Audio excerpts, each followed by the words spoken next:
Ashes cricket का एक दिन, जब खेल के नियम ही मजाक बन गए। चलिए बात करते हैं उस नाटकीय दिन की, जब एक अजीबोगरीब अंत ने फैंस को हैरान कर दिया और एक्सपर्ट्स को गुस्सा। और उस दिन जो फ्रस्ट्रेशन थी ना, उसे समझने के लिए ऑस्ट्रेलिया के पूर्व क्रिकेटर जेसन गिलेस्पी का ये कोट बिल्कुल परफेक्ट है। ये शब्द उस दिन की पूरी कहानी बयां कर देते हैं। सिडनी का मैदान खचाखच भरा हुआ, करीब 50,000 लोग और बारिश, अरे बस हल्की फुल्की बूंदाबांदी।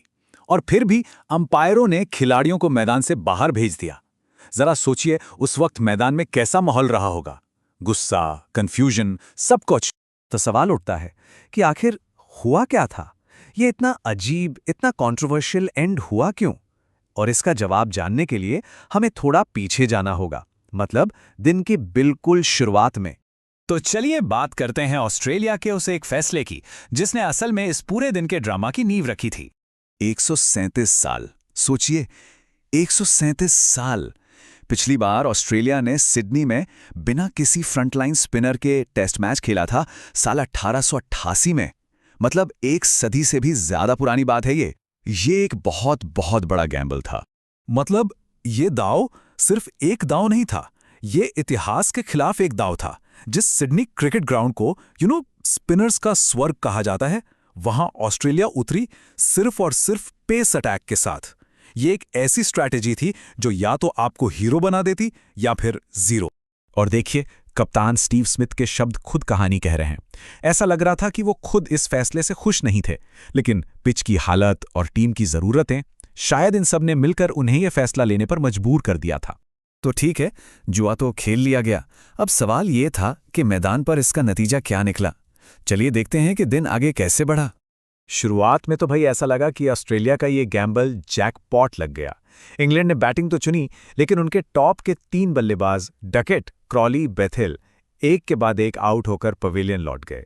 तो नतीजा क्या हुआ? स्कोरबोर्ड देखिए। इंग्लैंड 57 रन पर 3 विकेट, मतलब पूरी तरह से बैकफुट पर।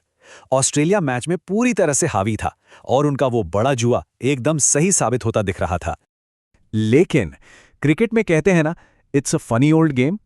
और फिर आया एक जबरदस्त काउंटर अटैक, जिसने मैच का पासा ही पलट दिया। और ये किया इंग्लैंड के जो रूट और हैरी ब्रूक ने।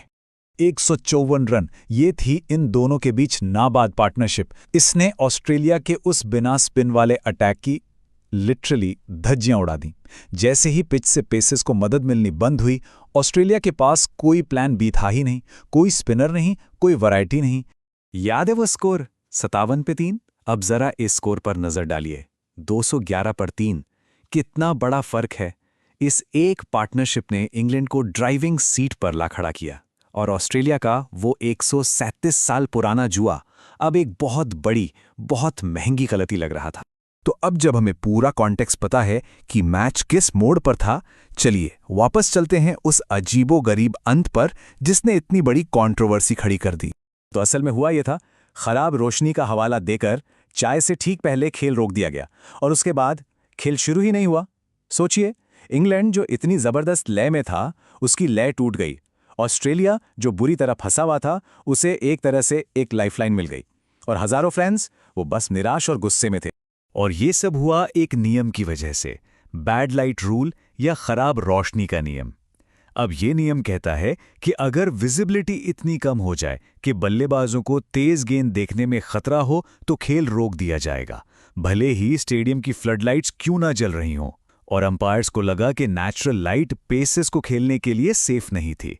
अब ये एक ऐसा नियम है ना, जो मॉडर्न क्रिकेट में हमेशा एक बहस का मुद्दा बना रहता है। तो अगर पूरे दिन को समेटना हो तो क्या कहेंगे? सीधी सी बात है, इंग्लैंड मैच पर हावी था। ऑस्ट्रेलिया का बड़ा गैम्बल बुरी तरह बैकफायर कर चुका था, और ठीक उसी वक्त जब ऑस्ट्रेलियन टीम मुश्किल में थी, मौसम ने एक बहुत ही अहम, एक निर्णायक रोल निभाया। और आखिर में एक सवाल जो सोचने पर मजबूर करता है, क्या वाकई मौसम ने ऑस्ट्रेलिया को उसके 137 साल पुराने जुए के नतीजों से बचा लिया, या ये बस क्रिकेट का एक और अजीब अनप्रिडिक्टेबल दिन था? खैर, ये एक ऐसा सवाल है जिसका जवाब शायद मैच के अगले कुछ दिन ही दे पाएंगे।